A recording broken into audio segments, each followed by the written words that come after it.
오늘 본문은 아마도 갓난아이 외에는 여러분 모두 어린이를 포함해서 한 번 이상 들어본 이야기일 것입니다. 어린이를 위한 성경 동화에서도 손꼽힐 만큼 자주 등장하는 이야기입니다. 그런데 이 이야기를 통해서 우리가 배울 것을 올바로 배우지 못한다면 이것이 성경 안에는 기록되어 있지만 성경 말씀이 아니라 그저 재미있는 이야기에 불과할 것입니다. 따라서 우리는 오늘 본문을 간단하게 두 가지로 나누어 생각해 보겠습니다. 첫째는 본문 이야기 다시 듣기. 두 번째는 본문의 기록 목적 알기. 첫째입니다. 본문의 이야기 다시 듣기. 이스라엘 백성은 애굽에서 430년을 삽니다. 이 중에서 후반 200년 이상을 노예로 살아갑니다. 노예로 산다는 것은 인간이 짐승과 같은 삶을 산다는 것을 의미합니다. 그것도 반려견이나 애완동물 같은 짐승으로 살아가는 것이 아니고 일만 죽어라 하고 해야 하는 당나귀나 노새나 소처럼 살아가는 것을 의미합니다. 그래서 이들의 삶은 매우 고통스럽고 심히 비참했습니다. 그렇지만 이들은 어쨌든 사람이기에 일상적인 모든 일들을 행하며 살아가야 합니다. 시집가고 장가갔고 아이를 낳고 가정을 꾸려가는 이들은 이들의 일상생활 중에 가장 중요한 부분이었습니다. 본문 1절입니다. 이스라엘 백성에는 12지파가 있었는데 그 중에 레위 지파에 속한 한 청년이 같은 지파에 속한 여자와 결혼합니다. 자식을 낳았습니다. 그런데 자식을 낳은 것이 기쁨이 아니라 오히려 고통입니다. 왜냐하면 그 당시에는 남자아이가 태어나면 반드시 강에 갖다 버려서 죽게 하라는 왕의 명령이 있었기 때문입니다. 그러나 이 여인이 자식을 낳고 보니 차마 그럴 수가 없었습니다. 그래서 어떻게 합니까? 그대로 계속 기릅니다. 자신의 생명을 걸고 계속 기릅니다. 어째서 이랬을까? 2절이 그 이유를 알려줍니다. 그 여자가 그의 준수함을 보고 이렇게 말합니다. 여기서 우리는 이런 질문이 생깁니다. 만일 태어난 아기가 준수하지 않았다면, 잘 생기지 않았다면 아기 엄마는 그를 강에 버렸을까? 안 버렸을까? 어째서 이런 질문이 생깁니까? 그 이유는 우리말 성경 때문입니다. 우리가 지금 보는 개역 한글판에서는 그 여자가 그 준수함, 그의 준수함을 보고 라고 번역했습니다. 개정 개역판에서는 그 아이가 하도 잘생겨서 라고 번역했습니다. 조선 기독교 연맹에서 출판된 이른바 북한판 성경과 천주교에서 출판한 공동 번역 성서 개정판에서도 너무나도 잘생겨서 라고 번역하고 있습니다. 이렇듯 우리말 성경들은 이 아이의 겉모습에 초점을 맞추고 있습니다. 그러니까 이 아기의 엄마를 좀 이상하게 만듭니다. 잘생기지 않았다면 그랬을까? 길렀을까? 하는 의문을 들게 만듭니다. 그러나 원문을 보면 준수하다는 낱말은 정확히 말해서 겉모습의 잘생김에만 초점을 맞춰 표현한 것이 아닙니다.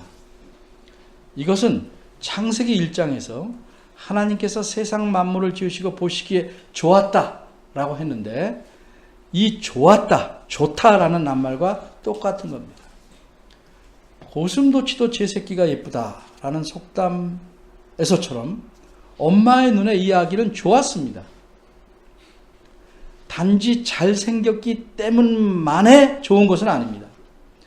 아기에게서 엄마 눈을 보기에 그 이상의 좋음을 보았던 겁니다.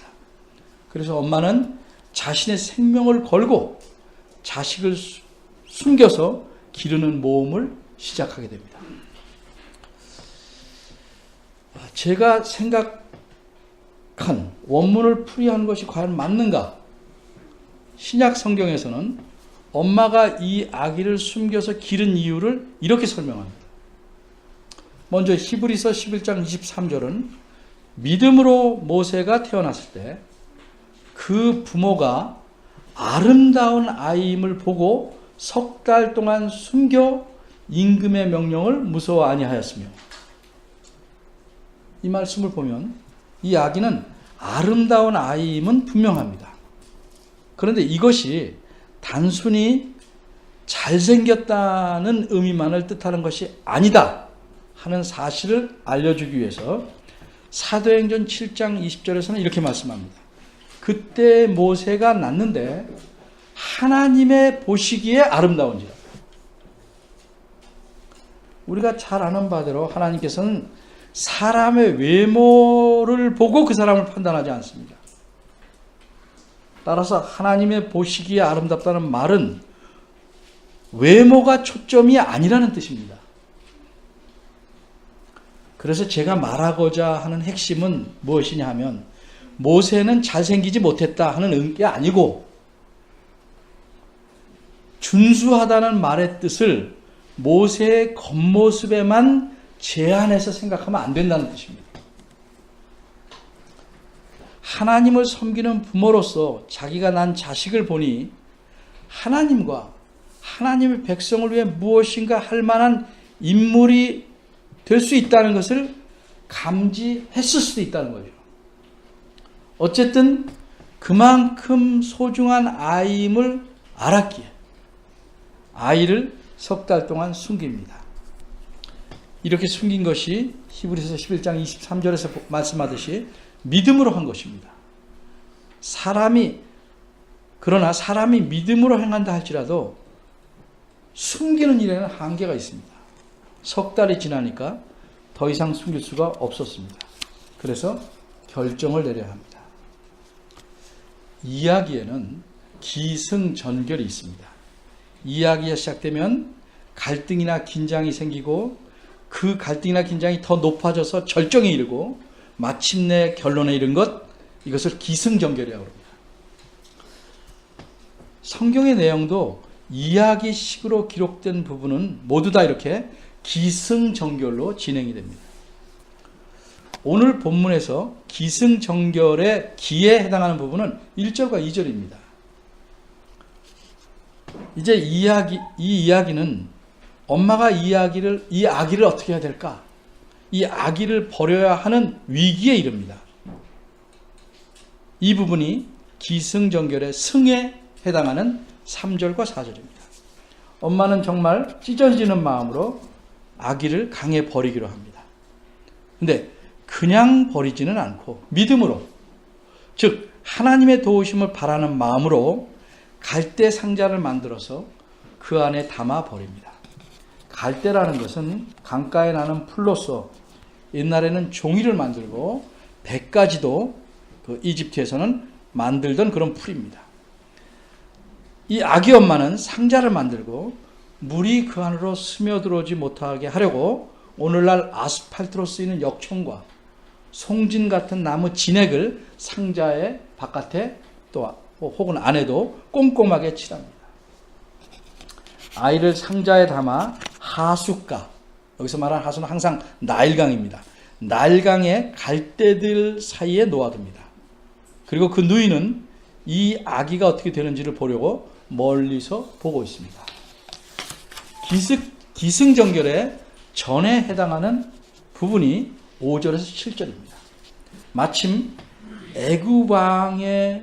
애굽왕인 바로의 딸이 목욕하러 강으로 왔습니다. 이 공주는 모든 히브리 남자아이는 태어나면 강에 버려 죽여라고 명령한 왕의 딸입니다. 근데 공주가 갈대 사이에 있는 갈대 상자를 발견합니다. 그래서 공주는 시녀에게 그 상자를 가져오게 합니다. 갈대 상자의 뚜껑을 엽니다. 여니까 그 안에 태어난 지 채 100일도 안 된 갓난아기가 있습니다. 아기가 웁니다. 우리말 성경 6절에서는 그냥 아기가 우는지라 라고만 표현되어 있습니다. 그러나 원문에서는 보라 하는 감탄사가 들어있습니다. 이렇게 감탄사가 들어있는 것은 공주가 상자 뚜껑을 열자마자 어떤 장면이 공주의 눈에 들어왔는가를 알려주려는 겁니다. 뚜껑을 열자마자 아기는 울음을 터뜨렸던 겁니다. 갓난아기가 우는 것을 보고 매몰차게 돌아설 수 있는 사람은 아마 없습니다. 바로의 딸에게 불쌍히 여기는 마음이 생겼습니다. 그리고 이 아이가 히브리 사람의 아기인 줄도 압니다. 이런 광경을 본 아기의 누나는 바로의 딸에게 달려옵니다. 내가 당신을 위해서 히브리 여인 중에 유모를 불러다가 젖을 먹이게 할까요? 라고 묻습니다. 유모란 어머니를 대신하여 젖을 먹여 아기를 길러주는 여인입니다. 바로의 딸은 아직 자녀를 낳아본 적이 없을 뿐더러 혹 낳아보았다고 할지라도 그 아기가 젖먹이가 아니라면 자신이 다른 아이를 수유할 수가 없습니다. 그런데 바로의 딸에게 이 갓난아기를 불쌍히 여기는 마음이 있지만 또한 그녀는 이 아이가 히브리 아기인 줄 압니다. 자신의 아버지는 왕이 히브리 사내 아이는 모두 죽이라고 명령을 내린 사실도 누구보다 잘 압니다. 이런 상황에서 바로의 딸은 유모를 데려올까요? 라는 말에 어떻게 대답을 할까? 만일 아니라고 하면 이 갓난아기는 어떻게 될까? 이게 기승전결의 결에 해당하는 8절에서 10절입니다. 바로의 딸은 가서 데려오라고 대답합니다. 이 소녀 누이는 누구를 데려오겠습니까? 당연히 자기 엄마, 아이의 진짜 엄마를 급히 데려옵니다. 바로의 딸은 유모라고 생각하지만 실제는 아기의 진짜 엄마에게 이렇게 말합니다. 이 아이를 데려다가 나를 위하여 젖을 먹이라. 그 삭슬 주리라. 그래서 엄마는 자기 아기를 데려다가 품에 안고 젖을 먹이며 아기를 키웁니다. 그리고 아기가 어느 정도 자라서 자라게 되자 바로의 딸에게 데려갑니다. 바로의 딸은 그 아기를 애굽의 왕자로 궁에서 자라게 하는데 그 아이의 이름을 모세라고 짓습니다. 이렇게 본문은 해피엔딩으로 끝나는 이야기입니다. 두 번째, 본문의 기록 목적 알기. 왜 이런 이야기가 성경에 기록되어 있을까? 본문의 이야기는 자신의 힘으로는 결코 살 수 없는 아기의 운명을 다루고 있습니다. 이 아기는 3살 배기도 아니고 2살 배기도 아닙니다. 만일 3살이나 2살 배기라면 젖이 없어도 다른 것을 먹고라도 살 수 있을 것입니다. 그런데 이 아기는 100일 배기입니다. 더 정확히 말해서 태어난 지 100일도 채 안 되는 갓난아기입니다. 엄마의 젖이 없으면 살아가는 일이 전혀 불가능한 아기입니다. 이 아기는 엄마 뱃속에 있을 때만 안전한 아기입니다. 엄마 뱃속으로 나가면 죽어야만 합니다. 왜? 왕이 히브리 민족의 사내 아이는 태어나면 강에 버려야 한다는 명령을 내렸기 때문입니다. 그런데 이 아기는 엄마 덕분에 석 달을 더 삽니다. 숨어서 살게 됩니다. 그런데 석 달이 지나자 이 아이는 또 죽어야 할 운명에 놓입니다. 더 이상 아기를 숨겨 키울 만한 상황이 못 되었기 때문입니다. 그래서 이 아기는 강에 버려집니다. 굶어 죽거나 익사하거나 악어 같은 포식자에게 잡혀 죽을 운명에 처했습니다. 바로 그때 바로의 딸이 이 아이를 찾아 건져냅니다. 그런데 이 아이는 100일백이라 젖이 없으면 제대로 자라날 수가 없습니다. 그럼 결국은 굶어 죽거나 아니면 병들어 죽게 될 것입니다. 이때 소녀가 등장해서 유모를 소개하고 유모가 된 진짜 엄마의 품에서 아기는 안전하게 자라나서 그 후 왕궁으로 가 살게 됩니다. 이렇게 아기의 운명의 고비고비마다 여인이 등장합니다. 3명의 여인입니다. 그런데 특이한 것은 이 글에서 이 3여인이 누구인지 본문 자체에서는 자세히 말하고 있지 않다는 겁니다. 그리고 이 3여인의 손을 거쳐 생명을 유지하게 된 이 아이가 누구인지도 이 이야기의 끝부분에 와서야 그 이름이 모세라는 것을 말합니다. 왜 그럴까? 왜 이렇게 가급적 얘기하지 않을까? 그 이유는 한마디로 3여인이나 백일백이 아기 자체에게 이야기의 초점이 있는 것이 아니라 이 아기가 어떻게 살 수 있었는가? 그 과정, 거기에 초점이 맞춰 있기 때문입니다. 좀 더 정확히 말하면 이 죽을 수밖에 없는 고비고비를 아기가 어떻게 넘어갈 수 있었으며 그렇게 넘어가도록 하신 분이 누구신가를 생각하게 하기 위해서 써놓은 겁니다. 바꿔 말해서 성경에 나오는 모든 이야기는 글이라 사람이 드러나기도 하지만 사람 자체에 초점을 맞춰서 사람을 돋보이게 하려고 기록하고 있지 않습니다. 성경은 직접 간접적으로 역사하시는 하나님에게 그 초점이 맞춰져 있기 때문입니다. 그래서 사람에 관한 요소들은 가급적 최대한 생략합니다. 이 이야기에서는 얼핏 보면 아이의 부모가 결혼해서 처음 낳은 사내 아기가 모세인 것처럼 보이지만 사실은 이 아이에게는 형이 있었습니다. 4절에 등장하는 아이의 누이는 등장하는데 우리가 후에 알면 미리암 선지자인데 여기서 말하지 않습니다. 3살 더 먹은 형이 있습니다. 아론입니다. 근데 여기서 안 말합니다. 아이의 부모 이름은 아므람과 요게벳입니다. 레위 지파의 족보로 따지면 아이의 엄마가 아빠의 고모뻘입니다. 그런데도 말하지 않습니다. 하나님을 의지하고 왕을 두려워하지 않는 이 부모의 이름조차 본문에서는 말하고 있지 않습니다. 바로의 딸도 애굽뿐만 아니라 이 세상 역사에서도 중요한 인물입니다. 이 공주에 대해서 몇 가지 학설이 있지만 성경을 하나님 말씀으로 받아들이는 학자들의 공통적인 견해에 따르면 이 공주의 이름은 핫셉수트입니다. 이 공주는 대단한 여장부입니다.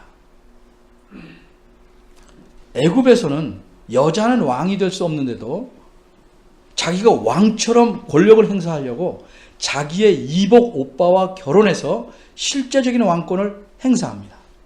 뿐만 아니라 그 사이에 아들이 없자 자신의 낳은 딸과 자기 이복 오빠인 남편이 다른 시녀에서 난 아들을 결혼시켜서 그 아이를 양아들로 삼고 그를 왕으로 세웁니다. 그래서 그 양아들이 왕으로 통치하는 동안에 합셉수트는 실제적인 왕 노릇을 합니다. 그리고 더 왕노릇을 할 수 없으니까 자신이 직접 왕이 되려고 합니다. 그러니까 신하들이 여자는 왕이 될 수 없다고 반대합니다. 그러니까 수염을 붙여서 남자의 모습을 취해서 왕노릇을 합니다. 그러니까 이 핫셉수트는 자신의 남편 때부터 40년 동안 애굽을 다스린 여걸입니다. 역사적인 유물의 예를 들면 이 핫셉수트는 전쟁에도 나가서 굉장한 공로를 세웁니다.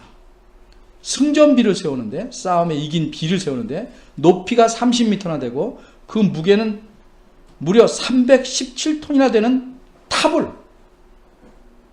317톤이나 되는 탑을 승전비로 세웠습니다. 정치도 잘했습니다. 이 여성으로 말미암아 애굽이 경제적으로 안정됐고 아주 부강한 나라가 되었습니다.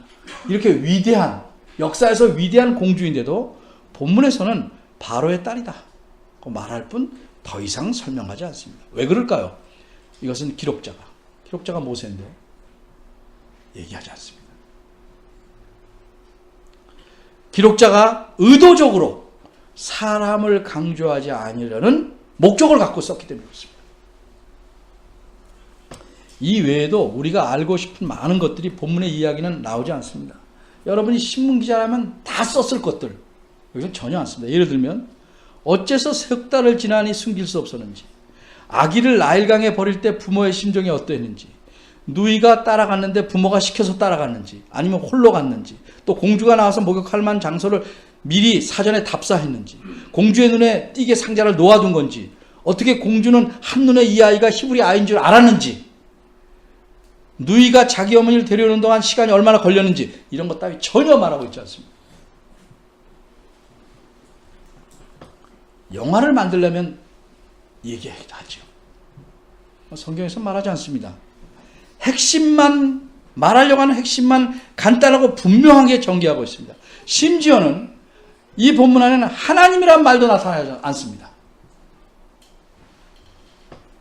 그래서 우리가 보기에는 모든 일들이 우연히 일어난 것처럼 보이기까지 합니다. 그럼 이 이야기를 처음 듣는 사람들은 과연 이 아이에게 일어난 일들을 우연으로 여겼을까? 아닙니다. 이 이야기를 듣는 사람들이 갖고 있던 전제가 있기 때문에 전혀 우연으로 듣지 않고 당연히 하나님께서 하신 일로 받아들이는 것입니다. 전제가 뭔지 한번 예를 들어보겠습니다. 우리 예수 믿는 사람끼리 이런 말을 한다고 가정해 봅시다. 아, 글쎄 내가 엊그저께 차에 찍어서 죽을 뻔했는데 살았어. 참 감사하다. 이렇게 말하면 여러분이 들을 때 이렇게 감사하다는 말을 부처님에게 한다고 듣겠습니까? 당연히 하나님에게 감사하는 것을 다 이해합니다. 이렇게 누구나 공유하는 이해를 전제라고 합니다. 본문의 이야기를 처음 듣게 되는 사람들은 당시의 이스라엘 백성들입니다. 그러기에 우연처럼 일어난 것처럼 이야기를 전개해도 그들은 하나님께서 그 배후에서 역사하기 때문에 그 모든 일이 일어난 것으로 자연스럽게 이해합니다. 당시의 상황은 어떤 상황이었습니까? 출애굽기 1장을 보면 애굽왕 바로는 이스라엘 백성들의 그 출산이 활발해지는 것을 막기 위해서 심하게 학대하며 강제 노동을 시켰습니다. 그런데 어떻게 됩니까? 1장 12절을 보면 그러나 학대를 받을수록 더욱 번식하고 창성하니, 그래서 왕이 근심합니다. 그래서 이번에는 애굽 왕은 산파들을 통해서 새로 난 히브리 아이들은 다 죽여라 이렇게 정책을 펴니다. 근데 실패합니다. 세상을 제 마음대로 후두를 만큼 권세가 막강한 애굽 왕도 자신의 정책대로 뜻을 이루지 못했습니다. 왜? 하나님께서 그 정책이 이루어지지 못하도록 막으셨기 때문입니다. 그래서 애굽 왕은 마지막으로 모든 백성을 동원해서 히브리 남자아이는 태어나자마자 강에 버려 다 죽이도록 했습니다. 그런데도 오늘 본문의 이야기에서 백일백이 아기가 살아납니다. 온 백성을 동원해서 막으려고 했던 것이 단지 3명의 여인을 통해서 살아납니다. 아기의 엄마, 아기의 누이, 그리고 그런 살인 명령을 내린 바로 그 애굽 왕의 딸에 의해서 살아납니다. 정말 그 기가 막힌 반전이 아닙니까? 애굽 왕은 히브리 사내 아이가 태어날 때 바로 죽이면 히브리 백성을 자기 마음대로 통제할 수 있다고 생각했고, 이것이 자기가 짜낸 기발한 지혜라고 생각했습니다.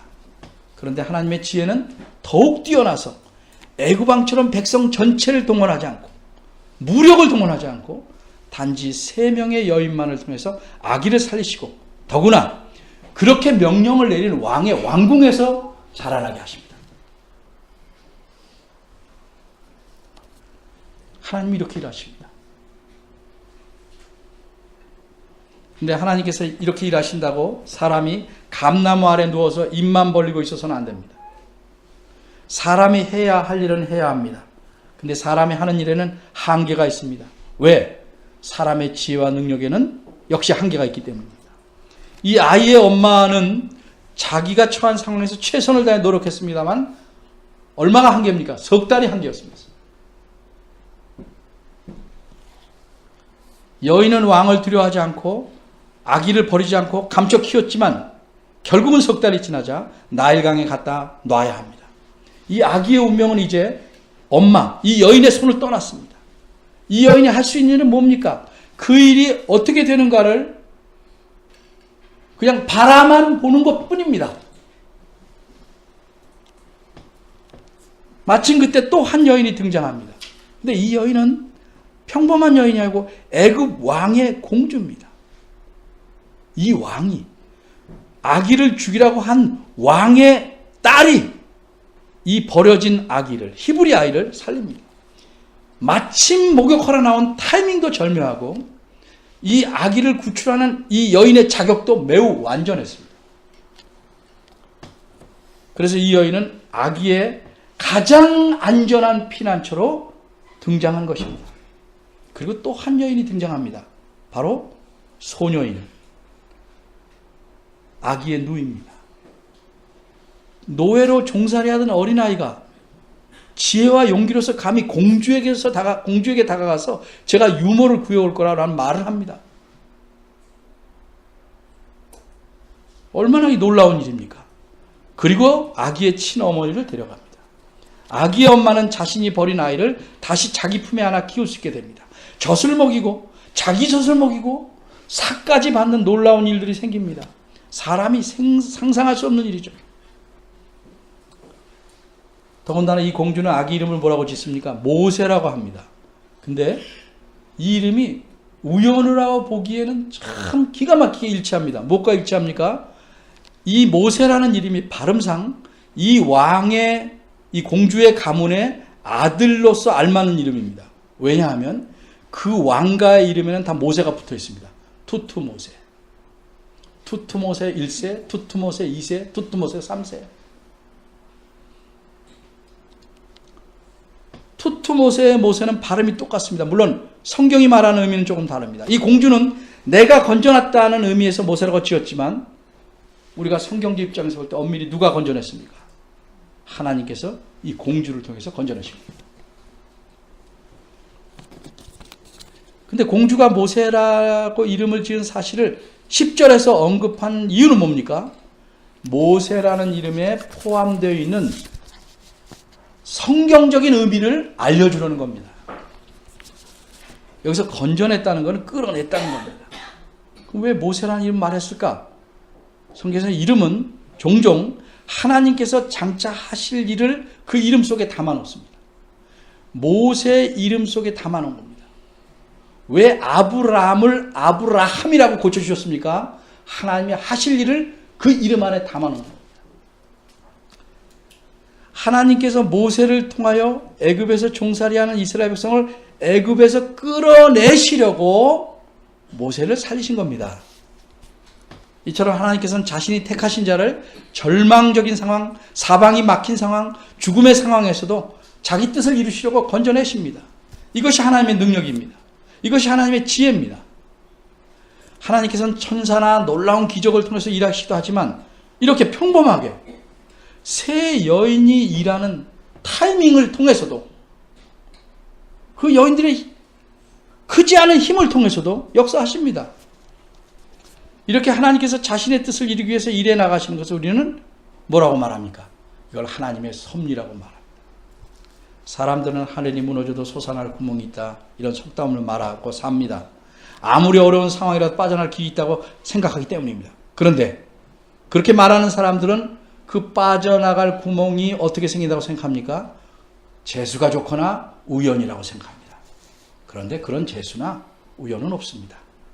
우리는 오직 하나님의 섭리에 의해서 모든 일이 이루어진다고 성경을 통해서 알고 믿습니다. 그럼 여기서 생각해 볼게요.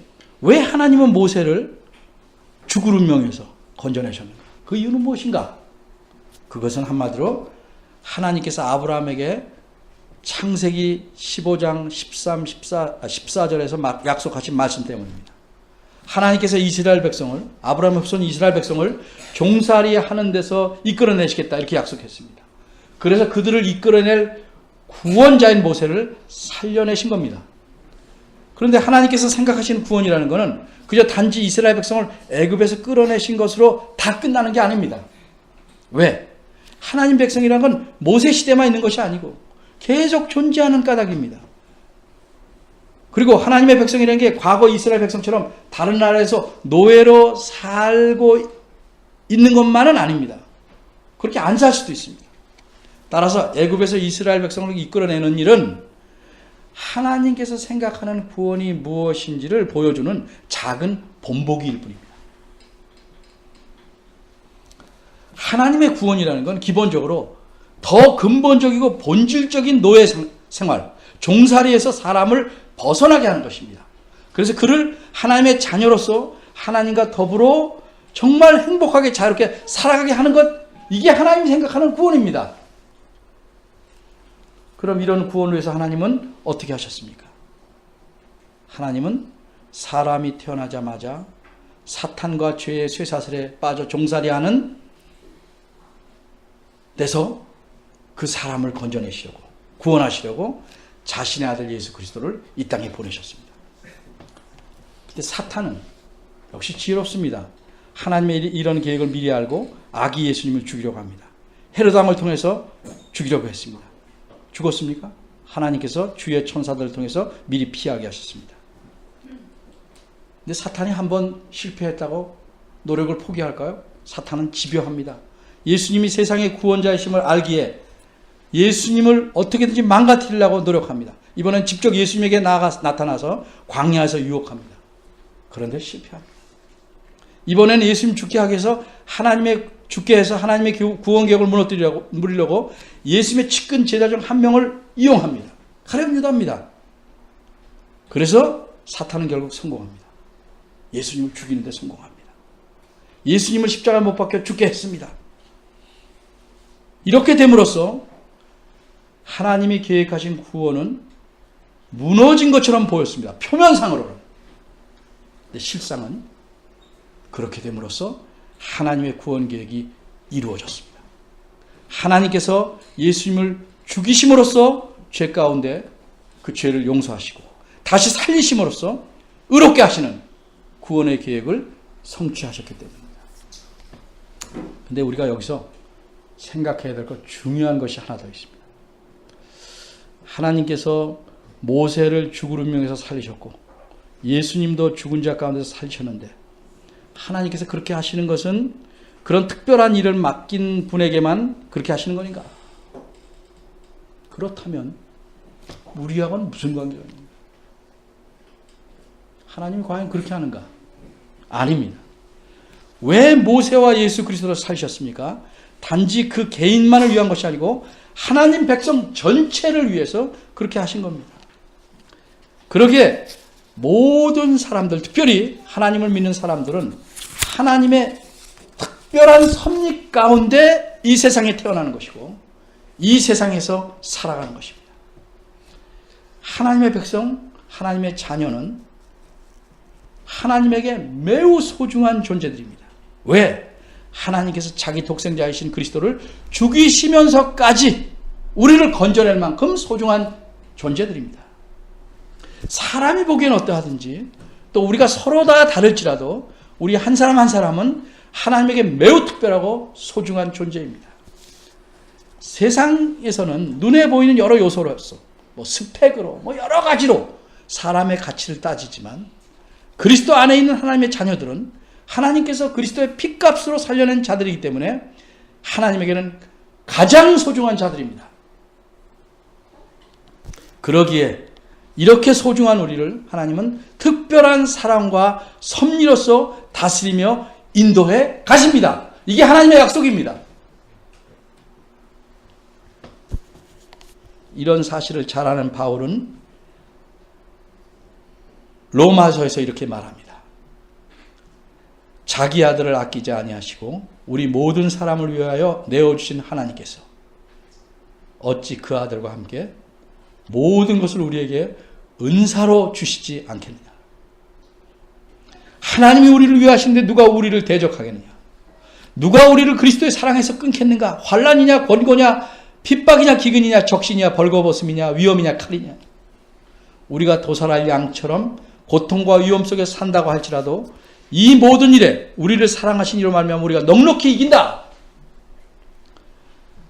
그러면서 바울은 이렇게 확신을 표현합니다. 내가 확신하노니 사망이나 생명이나 천사들이나 권세자들이나 현재일이나 장래일이나 능력이나 높음이나 기쁨이나 다른 아무 피조물이라도 우리를 우리 주 그리스도 예수 안에 있는 하나님의 사랑에서 끊을 수 없으리라.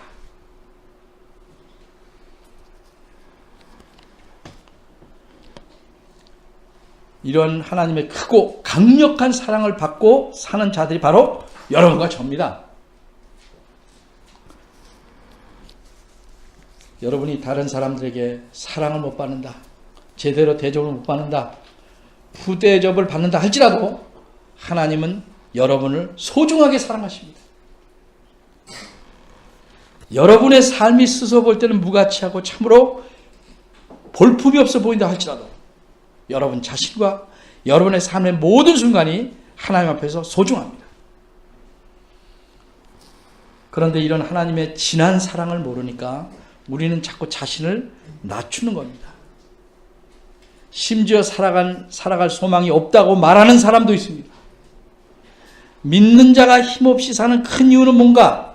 이런 하나님의 마음, 하나님의 사랑을 모르기 때문입니다. 알아도 확신하지 않기 때문입니다. 여러분이 확신하든 않든 하나님의 사랑은 분명하고 우리를 사랑하십니다.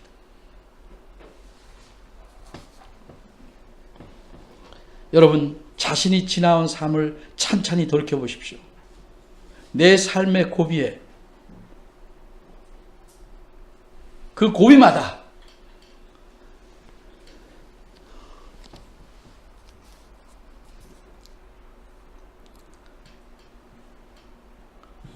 어떻게 그 고비를 넘기게 되었는지, 그리고 그것이 어디서 온 은혜인지를 생각해 보십시오. 우리에 대한 하나님의 놀라운 사랑과 기이한 섭리는 멈추지 않습니다. 흔들리지 않습니다. 이렇게 우리를 사랑하신 하나님이 우리 하나님입니다. 우리 하나님을 의지하면 하나님은 우리를 어떤 역경 가운데서 건져내시고 힘있게 살 수 있는 힘을 주실 겁니다. 그러니 여러분들 삶의 허리를 단단히 조여매시고 감사한 마음으로 힘차게 살아가는 여러분들이 되기를 바랍니다. 기도하겠습니다.